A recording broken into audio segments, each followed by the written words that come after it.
আল্লাহর শুকরিয়া আদায় করে কোনোদিন শেষ করা যাবে না। কত নিয়ামত আল্লাহ দিলেন। দুটি চোখ দিয়েছেন, যদি চোখ দুটি না দিতেন তাহলে আমরা ঝিনেদাই অথবা শৈলকুপায় কোনো ব্রিজের কাছে বসে একটা থালা নিয়ে ঝাঁকাইতাম আর বলতাম আল্লাহ আল্লাহ আল্লাহ আল্লাহ আল্লাহ। ঠিক না বে ঠিক?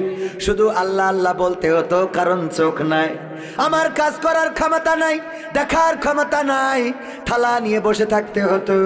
যদি পা না থাকতো তাও ভিক্ষুক হইতে হইতো হয়তো বা। এমনি ভাবে আল্লাহ রাব্বুল আলামিন আমাদের যদি জবানটা না দিতেন, এই জবান দিয়ে কত কথা বলি, কত গান গাই, কত স্লোগান দিই, কত মানুষকে হুমকি দিই, আছে না নাই? এই খবরদার যেন তোর দোকান খুলবি না পরবর্তী নির্দেশ না দেওয়া পর্যন্ত। একেবারে শাটার খুলি ফেলবো যদি দোকান। হ্যাঁ, হুমকি দেয় না দেয় না? রাতের মধ্যে হঠাৎ করে প্যারালাইজড এক পাশ পড়ে গেছে, পরের দিন দোকানওয়ালা গেছে, যাই ওনার কাছে যে অনুমতি প্রার্থনা করে দেখি, ছোট ছোট বাচ্চারা আছে, দোকানটা না খুললে বিপদে পড়ে যাব। কিন্তু নেতা হুমকি দিয়েছে যেই দিন স্ট্রোক করেছে ওই দিন আর দেখ। পরের দিন যাওয়ার পরে যখন যে বলে ভাই একটু আসিছি বাচ্চা কাচ্চা নিয়ে, দোকানটা যদি না খুলি খুব বিপদে পড়ে যাব ভাই। দোকান খোলো, আসবে আমার তো আজকে আমি মসজিদে যাচ্ছি,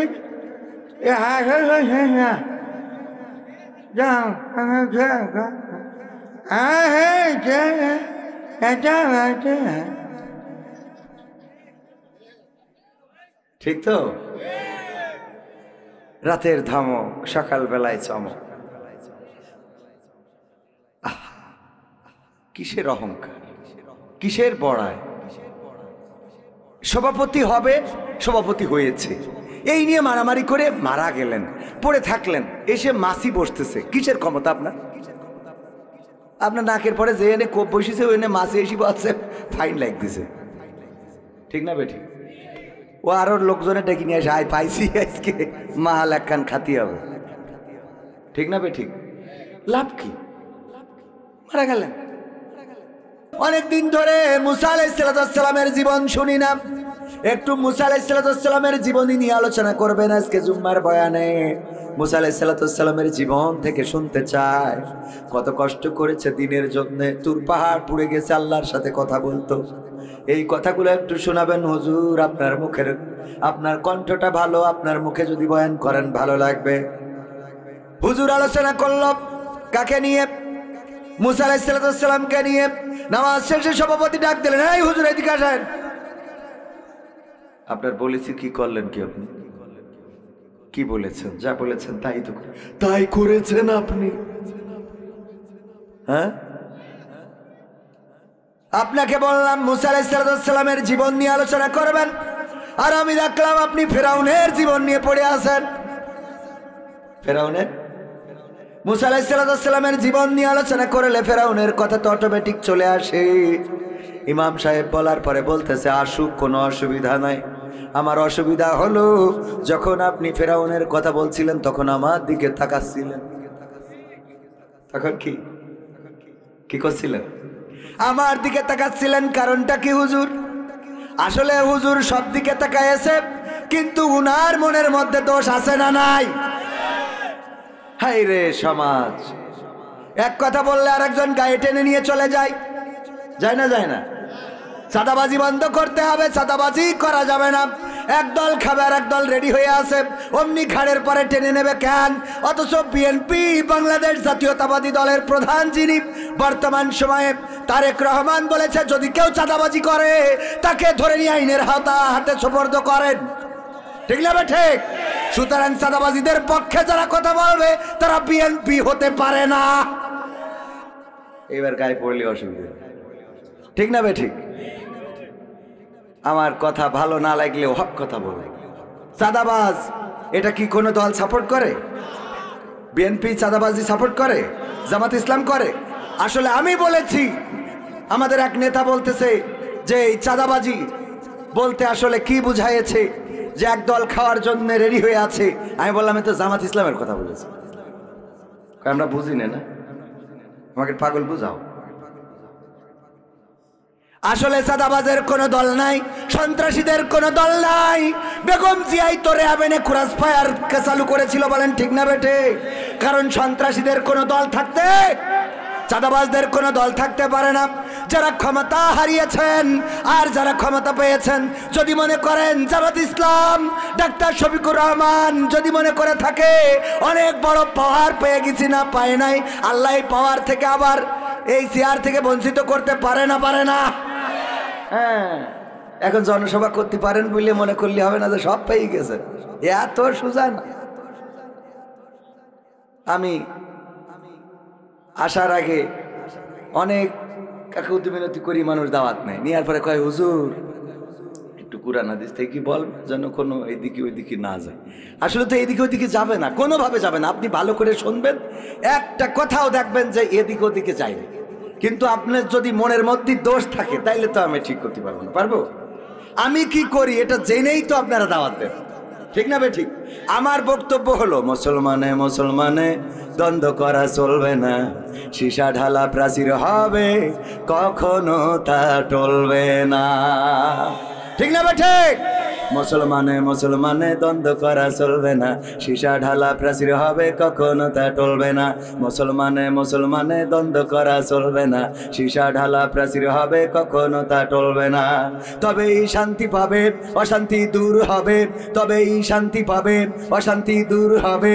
কেউ আর মুসলমানের বাজে কথা বলবে না, মুসলমানে মুসলমানে দ্বন্দ্ব করা চলবে না, সীসা ঢালা প্রাচীর হবে কখনো তা টলবে না। কে আওয়ামী, কে বিএনপি, কে জামাত ইসলাম, এটা আমাদের নয় পরিচয়, মুসলিম মোর নাম। কে আওয়ামী, কে বিএনপি, কে জামাত ইসলাম, এটা আমাদের নয় পরিচয়, মুসলিম মোর নাম। এ কথা মানলে পরে শান্তি আসবে ঘরে, এ কথা মানলে পরে শান্তি আসবে ঘরে। কেউ আর মুসলমানের বাজে কথা বলবে না, মুসলমানে মুসলমানে দ্বন্দ্ব করা চলবে না, সীসা ঢালা প্রাচীর হবে কখনো তা টলবে না। মুসলমানে মুসলমানে দ্বন্দ্ব করা চলবে না, সীসা ঢালা প্রাচীর হবে কখনো তা টলবে না। মাঝহাবের লামাঝহাবের লড়াই যদি চলে, শান্তি আসবে না রে ভাই কোনোই কৌশলে। কওমিয়া আলিয়ার মাঝে লড়াই যদি চলে, শান্তি আসবে না রে ভাই কোনোই কৌশলে। ঐক্যবদ্ধভাবে থাকলে শান্তি পাবে, ঐক্যবদ্ধভাবে থাকলে শান্তি পাবে, এছাড়া শান্তি পাবার রাস্তা কবু মিলবে না। মুসলমানে মুসলমানে দ্বন্দ্ব করা চলবে না, সীসা ঢালা প্রাচীর হবে কখনো তা টলবে না, ঠিক না বেঠে? মুসলমান আমরা এই পরিচয় নিয়ে দাঁড়াতে চাই। বিএনপি করে, তার যদি জিজ্ঞেস করা হয় তুমি কোন ধর্মের অনুসারী, অবশ্যই সে বলে ইসলাম ধর্মের, ঠিক না বেঠে? আওয়ামী লীগ যারা করে, আমরা যদি জিজ্ঞেস করি কোন ধর্মের অনুসারী, যারা মুসলমান তারা বলে ইসলাম ধর্মের অনুসারী।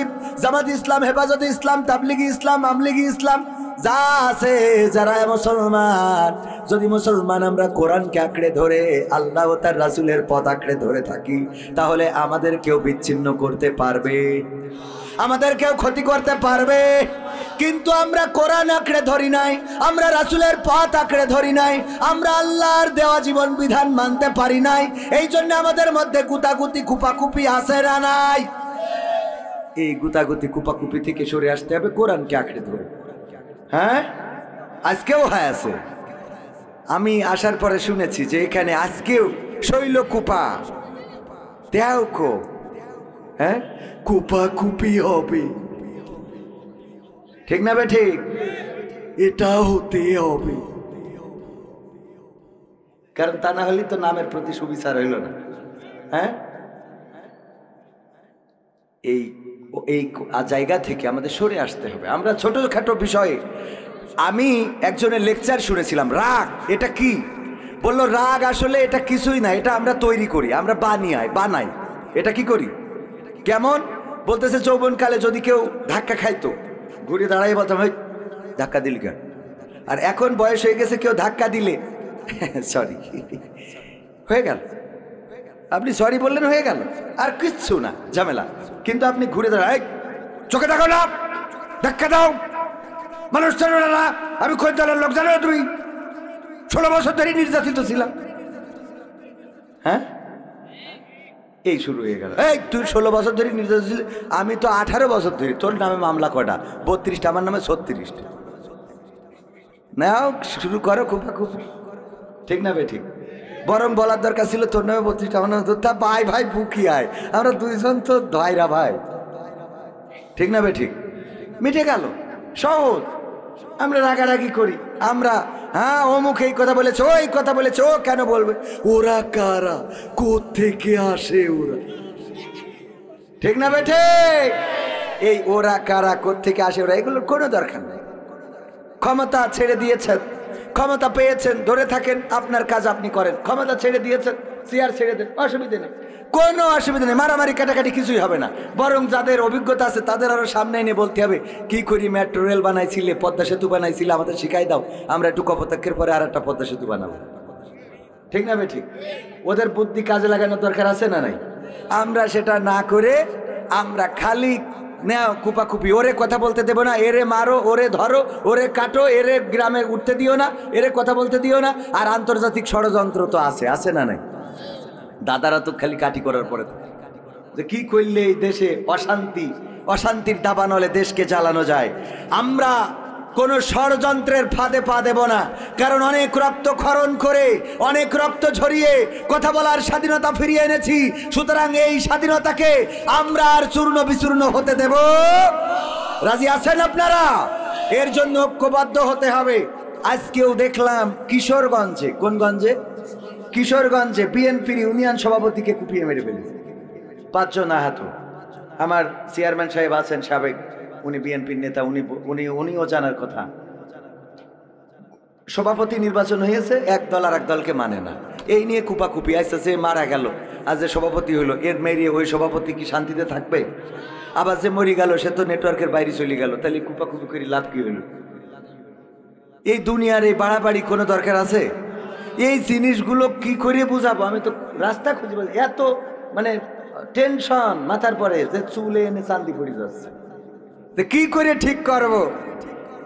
চেয়ারের বড়াই, এই জন্য প্রথমে গান গাইছি কি, রূপের বড়াই করো না, ক্ষমতার বড়াই করো না, চেয়ারের বড়াই করো না, পাওয়ারের বড়াই করো না। করেছিল নমরুদ, বলেছিল আমিই রব, ফেরাউন বলেছিল আমি রব।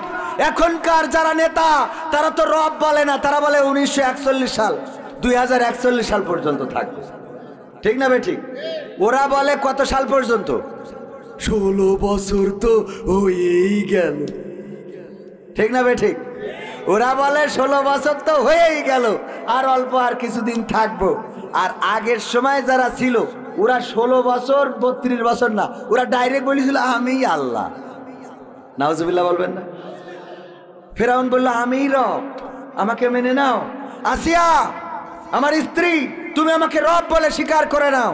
আসিয়া বলল তুমি আমার স্বামী, তোমার মাথা ছেড়ে দেব, তোমার চুলে বুলু কেটে দেব, তোমার জামা পরিষ্কার করে দেব, বোতাম লাগিয়ে দেব, তোমার থুতনি ধরে গুডু গুডু বলবো, কোনো অসুবিধা নেই, কিন্তু আমি তোমার রব মানতে পারবো না। শাস্তি কি?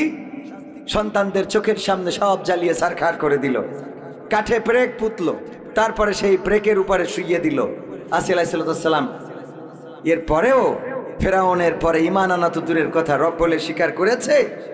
স্বীকার করে নাই। এভাবে ঈমান বাঁচিয়েছেন। আর তারা জুলুম করেছেন, কেমন জুলুম চিন্তা করা যায়?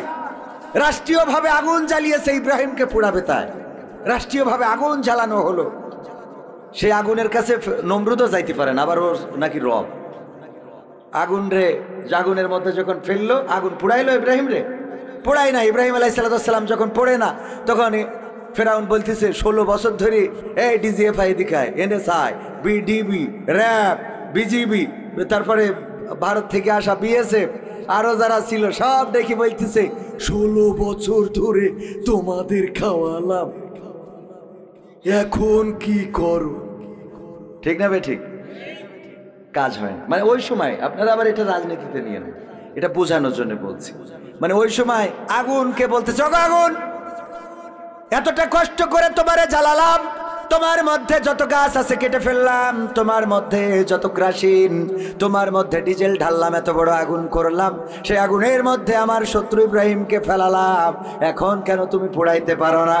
আমাদের দেশেও আমরা দেখেছি ডিজিএফআই, এনএসআই, ডিবি, র্যাব প্রধান, বিমান বাহিনী প্রধান, সেনাবাহিনী প্রধান সবাইকে ডেকে বলা হলো 16 বছর ধরে খাওয়াইলাম, এখন কেন তোমাদের বন্দুকের গুলি বের হয় না? বলেছে না বলে নাই? বের হয় না। কারণ কি? যখন জুলুমের সীমারেখা পার হয়ে যায় তখন সাহায্য আসে কার?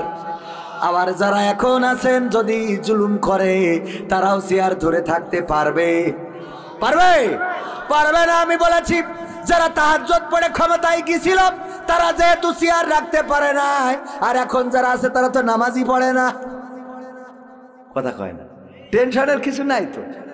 যারা তাহাজ্জুদ পড়ে ক্ষমতায় ছিল তারা তাই চেয়ার রাখতে পারে নাই, আর এরা তো নামাজই পড়ে না। ঠিক না ভাই? ঠিক। সুতরাং টেনশনের কোনো কারণ আছে? টেনশনের কোনো কারণ নাই। সুতরাং আমরা দুশ্চিন্তা করব না, আল্লাহর প্রতি আমাদেরকে সঁপে দেব ইনশাআল্লাহ। কুমড়িদাহ শাহপাড়া যুব সমাজের উদ্যোগে আয়োজিত তৃতীয় বার্ষিক তাফসিরুল কোরআন মাহফিলের শ্রদ্ধাভাজন সভাপতি জনাব মোহাম্মদ আক্তার শাহ সাহেব, এছাড়া মাহফিল পরিচালনায় রয়েছেন জনাব মাওলানা মাহমুদুল হাসান সাহেব, সার্বিক তত্ত্বাবধানে মোহাম্মদ মহিবুল দরবেশ শাহ, শাহিদুল শাহ, মাসুদ শাহ ও রাজু শাহ। সবই তো এখানে শাহপাড়া, ঠিক না? সবই শাহ। আলহামদুলিল্লাহ। আমন্ত্রিত অতিথিদের মধ্যে রয়েছেন অ্যাডভোকেট হুমায়ুন বাবর ফিরোজ সাহেব, যিনি সাধারণ সম্পাদক শোলকুপা উপজেলা বিএনপি, মোহাম্মদ রফিকুল ইসলাম সাহেব সভাপতি 11 নম্বর অবায়দুর ইউনিয়ন বিএনপি, হাজী মোহাম্মদ শহীদুল ইসলাম বিশ্বাস সাধারণ সম্পাদক 11 নম্বর অবায়পুর ইউনিয়ন বিএনপি। এছাড়া আলোচনা করেছেন মাওলানা মুফতি হাসান কবির মাহমুদি, আলোচনা করেছেন আমার আগে আমাদের শ্রদ্ধাভাজন উস্তাদ আলহাজ হজরত মাওলানা মোহাম্মদ শফিক আহমেদ সাহেব। আমার ডানে বামে অনেকেই রয়েছেন শ্রদ্ধাভাজন ব্যক্তিবর্গ যাদের পায়ের জুতা বহন করার যোগ্যতা আমি রাখি না। আমার সামনে দিনদার ইমানদার মুসলমান ভাই বাবাজিরা, আমার কলিজার টুকরা যুবকেরা, পর্দার অন্তরালে মা এবং বোনেরা, অনেকেই এখানে রয়েছেন আমার থেকে আলেম, বড় আবেদ, তাহাজ্জুদ গুজারি যারা সামনে বসে আছেন। আমি স্টেজে কথা বলছি বেয়াদবের মতো, ক্ষমা করে দিবেন। আমার মাইকের আওয়াজ যারা শুনছেন সবাইকে আনুষ্ঠানিকভাবে সালাম জানাচ্ছি, আসসালামু আলাইকুম ওয়া রাহমাতুল্লাহি ওয়া বারাকাতুহু। আমরা আল্লাহর শুকরিয়া আদায় করছি যে মহান রব দয়া করে মায়া করে আমাদেরকে মানুষ হিসাবে সৃষ্টি করেছেন, আজ পর্যন্ত সুস্থ রেখেছেন। যেই সময়ে এই মুহূর্তে অসংখ্য মানুষ আছে হাসপাতালের বিছানায়, আছে না নাই? অসংখ্য মানুষ আছে বাড়িতে বেডে শুয়ে, যার উঠে এই পর্যন্ত আসার মতো সক্ষমতা নাই। এরকম আছে না নাই? ছোটবেলায় ওয়াজ শুনতে যেতাম আমাদের এক চাচার সাথে, মানে অনেক চাচা ছিল, অনেকেই পরলোকগামী হয়ে গেছে, চলে গেছে কবরে। আজকে এক চাচার ব্যাপারে আমার ওয়াইফ বলতেছে, আমাদের তফেল উদ্দিন চাচা, উনি এমন অবস্থায় পতিত হয়েছেন যে নিজের পায়খানা নিজের গায়ে মাখছেন, এবং যদি কেউ এটা ধোয়াইতে যাচ্ছে তারে লাঠি দিয়ে বাড়ি দিচ্ছে। মাহফিল শুনে বেড়াতো, কিন্তু এখন ব্রেনটা এমন জায়গায় চলে গেছে বয়সের ভারে যে নিজের পায়খানা নিজের গায়ে মাখছে। এরকম পরিস্থিতিতে অনেকেই আছে না নাই? আপনার এলাকায় একজনও নাই?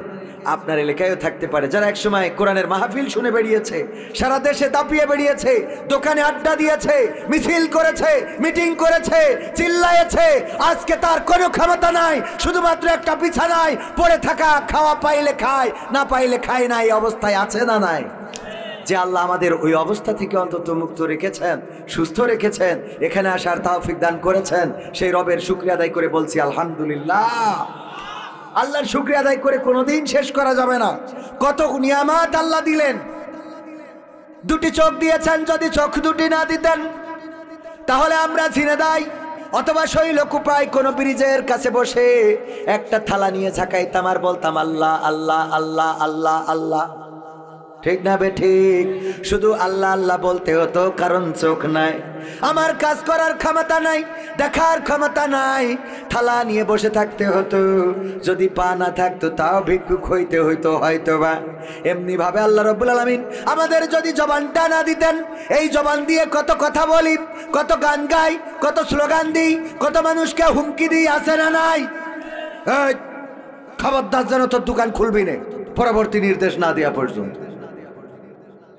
একেবারে শাটার খুলি ফেলবো যদি দোকান, হ্যাঁ? হুমকি দেয় না? দেয় না। রাতের মধ্যে হঠাৎ করে প্যারালাইজড এক পাশ পড়ে গেছে, পরের দিন দোকানওয়ালা গেছে, যাই ওনার কাছে যে অনুমতি প্রার্থনা করে দেখি, ছোট ছোট বাচ্চারা আছে, দোকানটা না খুললে বিপদে পড়ে যাব। কিন্তু নেতা হুমকি দিয়েছে যেই দিন স্ট্রোক করেছে ওই দিন আর দেখ। পরের দিন যাওয়ার পরে যখন যে বলে ভাই একটু আসিছি, বাচ্চা কাচ্চা নিয়ে দোকানটা যদি না খুলি খুব বিপদে পড়ে যাব ভাই, দোকান খোলো আসবে, আমার তো আজকে আমি মসজিদে যাচ্ছি, যাও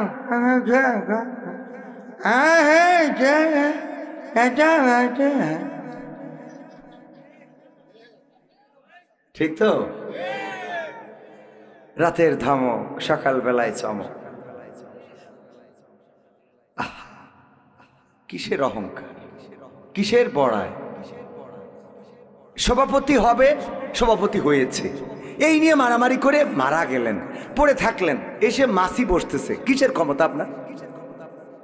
আপনার নাকের পরে যে এনে কোপ বসেছে ওই এনে মাসি এসে বসছে, ফাইন লাগ দিছে। ঠিক না বেঠিক?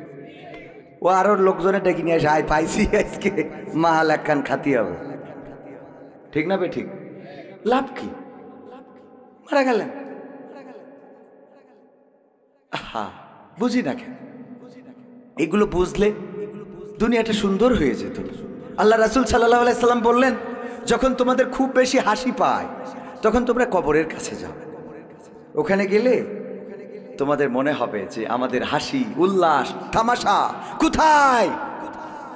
আমার এখন মনে হয় হাসির কথা না, এখন ক্ষমতা। যাদের ক্ষমতার দরকার, ক্ষমতা নিয়ে বাড়াবাড়ি হচ্ছে। সভাপতি হয়েছেন, হইতে পারেন নাই, টেনশন নাই, চুপ করে চলে যান কবরের কাছে, যে চিন্তা করে দেখেন যে চেয়ারম্যান হইলেও কি না হইলেও। ঠিক না বেঠিক? চেয়ারম্যানের জন্য কি কাপড়ের কাপড় লাল কালারের দেওয়া হয়? এমপির জন্য আমেরিকাতে আনা হয়? যে মন্ত্রী শেখ হাসিনা, ওর জন্য দাদার দেশ থেকে আনা হবে? ওর জন্য আনা হইতে পারে, কিন্তু আনলেও তো সাদা কাপড়ই আনা হবে। ঠিক না বেঠিক? তো এই সাদা কাপড়, 3 টুকরা কাপড়ের জন্য আমাদের এত বাড়াবাড়ি কিসের? কেন এই বাড়াবাড়ি করব? আমরা কেন বুঝি না? আল্লাহ আমাদের বুঝার তৌফিক দিন, বলেন আমিন। ওগো আমার ভাইয়েরা, যেই কথা বলছিলাম, আল্লাহর শুকরিয়া আদায় করে শেষ করা যাবে না। শুধুমাত্র একটা সাইড পড়ে গেছে, আর চলতে পারেন না, হাঁটতে পারেন না, হাতটাও নড়াইতে পারেন না, খাবারটা ওঠে না, খালি বলেন এই অবস্থা হয়ে যায় ভাইয়ের আমার। সুতরাং আমাদের এই ক্ষমতার বড়াই দেখিয়ে লাভ নাই, যৌবনের গরম দেখিয়ে লাভ নাই, রক্তের গরম দেখিয়ে লাভ নাই। এই অঞ্চলের বাইয়া ওরা নাডা ডুডুডি মালয়েশিয়া, বুঝতে গেছেন? হ্যাঁ, বোঝেননি? সেপা সেপা ডুডু ডুলু ডুডু মালয়েশিয়া কাতাঙ্গান, সেপা সেপা ডুলু ডুডু মালয়েশিয়া কাতাঙ্গান। এই 3-4 জন ও আমার বাপজানো ছিল, মাশাআল্লাহ। দিয়াফুন ডুলু ডুডু মালয়েশিয়া, আলহামদুলিল্লাহ। কনে ছিল? মালয়েশিয়া। বললো যে এই এলাকার সব পরিবার থেকে 3 জন করে বিদেশে, তা সে 3 জন করি তা কই, মাত্র 4-5 জন পাইল। হ্যাঁ, খেয়াল করিনি? আডা orang lagi tangka tangan, siapa yang dulu di Malaysia? Ada banyak orang, alhamdulillah. Kalau cakap Melayu boleh paham lah insyaallah. মালয়েশিয়ানদের মতো ধৈর্যশীল এবং ভদ্র জাতি আমার মনে হয় বাংলাদেশ কেন বিশ্বের কোথাও আছে কিনা। আমরা যত টাকা ওখানে ইনকাম করি, আমাদের থেকে বেতন কম পাইতো মালয়েশিয়ানরা। ঠিক না বেঠিক? Malayu, orang Malayu dapat duit ciki lah, kita dapat banyak ciki, tapi dia orang Tamara sama kita, betul ya? Dia orang Tamara, tak sakit hati. যদি বলতো যে দেখ ওরা বাংলাদেশ থেকে এসেছে, বেতন পায় বেশি, তুই মালয়েশিয়ার লোক, তোর বেতন কম, ও পায় 3000 রিঙ্গিট, তুই পাইস 1500 রিঙ্গিট। মালায়রা এটা নিয়ে মাথা গরম করতো না, কি বলতো জানেন? বলতো তু ডিয়া মিয়া রিজিকিলা তুহান বাকি কিতা আপা বলে বল, ওর রিজিক আল্লাহ দিয়েছে, আমি কি করতাম? সুবহানাল্লাহ বলবেন না? কত বড় মানে ইমানের কথা চিন্তা করতে পারেন, এটা ছোটখাটো কথা না। যে যখন বলা হতো ওর বেতন 3000 টাকা, তোর বেতন 1500 টাকা, ও বাংলাদেশ থেকে এসেছে এই দেশে, সে তো প্রবাসী, আর তোরা এই দেশের মাটির সন্তান, তোর মাত্র 1500 টাকা বেতন, ওর বেতন 3000, কেমনে হয়? কেউ যদি কোনো বাঙালিরা খাটি করে, কিন্তু বাঙালিরা খাটি করে, যে কম পায় ও খাটি করে। তো খাটি করলে কি করে? ওই মালাই উত্তর দেয়, dia miya riziki bagi Tuhan bukan kita bagi, kita apa boleh buat? আল্লাহ দিয়েছে তার রিজিকি, তার রিজিকে 3000 টাকা বেতন দিয়েছে কে? আমি কি করব? এতে এনে আমার মাথা ব্যথা করার কিছু নেই, আমার রিজিকি নাই তাই নাই। আল্লাহু আকবার, চিন্তাটা দেখেন। আমাদের চিন্তার মধ্যে এরকম চিন্তা কেন করতে পারি না? প্রাইভেট থেকে নামতেছি, ট্যাক্সি থেকে বলতেছে যে বলে ঝুম্পা লাগি। আমি বললাম না, বলতেছে আবার দেখা হবে। আমি বললাম না, আর দেখা হবে না, কিতা তা বলে ঝুম্পা লাগিলা সায়ামা উপি বালে বাংলাদেশ।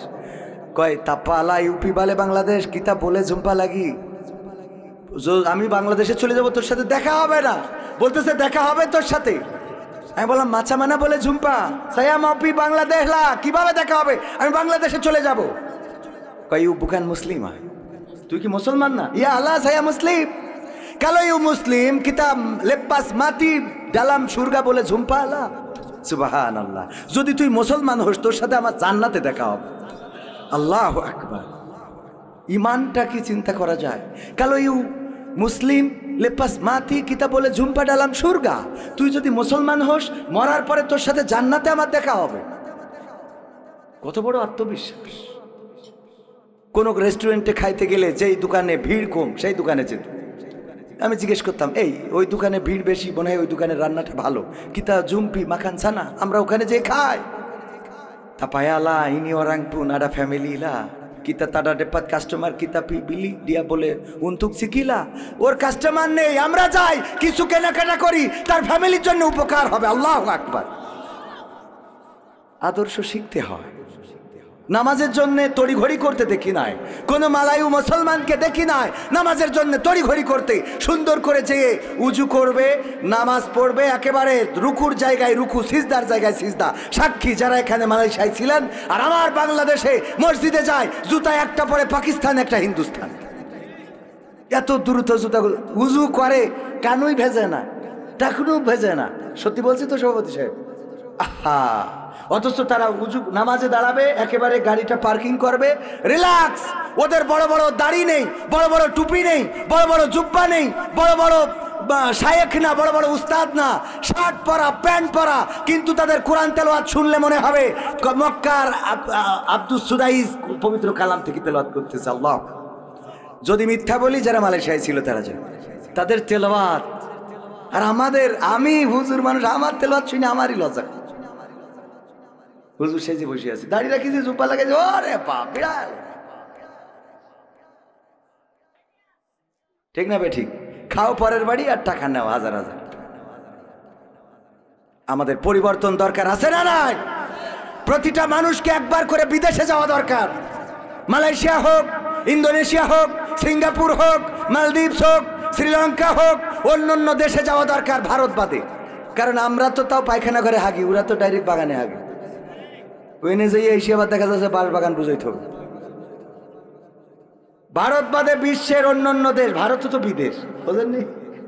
ভারত কি বিদেশ? তো অন্য দেশে আপনারা যাবেন এই জন্যে, যাওয়ার পরে দেখবেন তাদের শৃঙ্খলা, তাদের কোয়ালিটি, তাদের মানুষের সাথে আচরণ।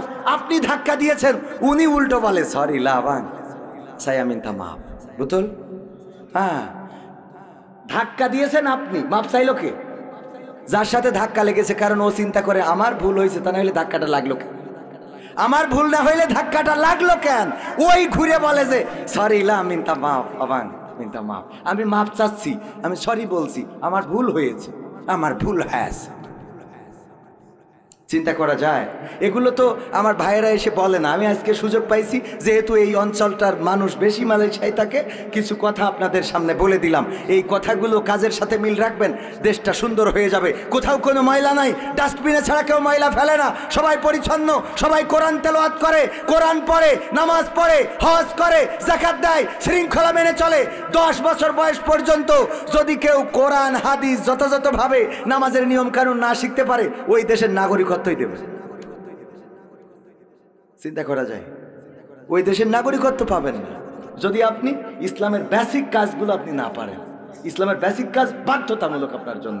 আর আমাদের দেশে আসলে হুজুর একটু কোরআন থেকে বলেন, রাজনীতির কথা কইেন না, এনে কোনে রাজনীতির কথা আছে বা নেই একটু দেখাই দেন, আমি পড়তে পারি, আমি পড়তে এই সংখ্যা বেশি না কম? সমাধান খুঁজে খুঁজে ক্লান্ত হয়েছো যারা, সমাধান যদি পেতে চাও সব পথ গিয়ে ভুলে কোরআন দেখো খুলে, সমাধান যদি নিতে চাও। সমস্যা যত সব দূর করে দিবে রব, সমস্যা যত সব দূর করে দিবে রব, যদি তুমি যাও সে যাও। সমাধান সমাধান খুঁজে খুঁজে ক্লান্ত হয়েছো যারা, সমাধান যদি পেতে চাও সব পথ গিয়ে ভুলে কোরআন দেখো খুলে, সমাধান যদি নিতে চাও। কোরআন ধরি না বলে, কোরআন পড়ি না বলে চারিদিকে হই লাঞ্ছিত, কোরআন জানি না বলে, কোরআন মানি না বলে সব অধিকার বঞ্চিত। কোরআন ধরি না বলে, কোরআন পড়ি না বলে চারিদিকে হই লাঞ্ছিত, কোরআন জানি না বলে, কোরআন মানি না বলে সব অধিকার বঞ্চিত। মরিচিকার পিছে না ঘুরে মিছে মিছে, মরিচিকার পিছে না ঘুরে মিছে মিছে, কোরআনটা খুলে দেখে নাও। সমাধান সমাধান খুঁজে খুঁজে ক্লান্ত হয়েছো যারা, সমাধান যদি পেতে চাও সব পথ গিয়ে ভুলে কোরআন দেখো খুলে, সমাধান যদি নিতে চাও। কোরআনেই বলা আছে কোন পথে চলবে, কোন পথে মিলবে মুক্তি, কোরআনেই লেখা আছে কোন পথে শান্তি, কোন পথে আসবে শক্তি। কোরআনেই বলা আছে কোন পথে চলবে, কোন পথে মিলবে মুক্তি, কোরআনেই লেখা আছে কোন পথে শান্তি, কোন পথে আসবে শক্তি। আলে আর আলোয় প্রতারিত না হয়ে, আলে আর আলোয় প্রতারিত না হয়ে কোরআনটা খুলে দেখে নাও। সমাধান সমাধান খুঁজে খুঁজে ক্লান্ত হয়েছো যারা, সমাধান যদি পেতে চাও সব পথ গিয়ে ভুলে কোরআন দেখো খুলে, সমাধান যদি নিতে চাও। কোরআনেই খুঁজে পাবে সংসার নীতি, আর কি হবে রাষ্ট্রের নীতি, কোরআনের আইন চললে দেশে দূর হবে সব দুর্নীতি। যারা ঠিক বলেননি বিশ্বাস হলো না মনে হয়। কোরআনেই খুঁজে পাবে সংসার নীতি, আর কি হবে রাষ্ট্রের নীতি, কোরআনের আইন চললে দেশে দূর হবে সব দুর্নীতি। মানব রচিত মতে শান্তি খুঁজো না পথে, মানব রচিত মতে শান্তি খুঁজো না পথে, কোরআনটা খুলে দেখে নাও। সমাধান সমাধান খুঁজে খুঁজে ক্লান্ত হয়েছো যারা, সমাধান যদি পেতে চাও সব পথ গিয়ে ভুলে কোরআন দেখো খুলে, সমাধান যদি নিতে চাও। সব সমস্যার সমাধান সবার বিশ্বাস হয় না, আমার মনে হয় আপনাদের বিশ্বাস হয়। হয় সব সমস্যার সমাধান, সবাই বলেন সব সমস্যার সমাধান, অথচ আমরা কোরআন থেকে সমাধান নিই না। কোরআন থেকে যারা সমাধান দিতে চায় সেই সমাধানগুলো আমাদের পছন্দ হয় না। ওগো আমার ভাইয়েরা, চোর চুরি করলে কোরআনের আইন অনুযায়ী শাস্তি কি? শাস্তি কি? হাত কেটে দিয়া কবির বিন সামাদের যদি হাত কাটা থাকতো, আর এসে যদি বলতো ভাইয়েরা বাবাজিরা কেউ চুরি করবা না রে, চুরি করলে হাতের কবজি থাকবে না, ইসলাম কায়েম হয়ে গেছে গো, কোরআনের আইন অনুযায়ী বিচার হবে, হাতের কবজি থাকবে না, তাই দয়া করে কেউ চুরি কইরো না। আপনারা বলতেন হুজুর আপনার হাতের কবজি কই? আমি বলতাম আমার আব্বা আখ লাগাইছিল কুইশাল গ্যান্ডারি, ওই আখ লাগাইনোর পরে মেশিনে রস বানিয়ে গুড় বানাতে চাইলো, এই জন্যে রস বানানোর জন্য আখ ঢুকানো হচ্ছিল। আমার বললো খোকা তুই একটু ঢুকা, আমিও ঢুকাতে যেয়ে হঠাৎ করে একটু ঘুম এসে গেছিল, আর হাত ঢুকে গেছিল, হাত ও রসে গুড় হয়ে পাটালিয়ে গেছে। আপনারা বলতেন হুজুর বোঝা শেষ কি? আপনি ঠিক না ভাই? ঠিক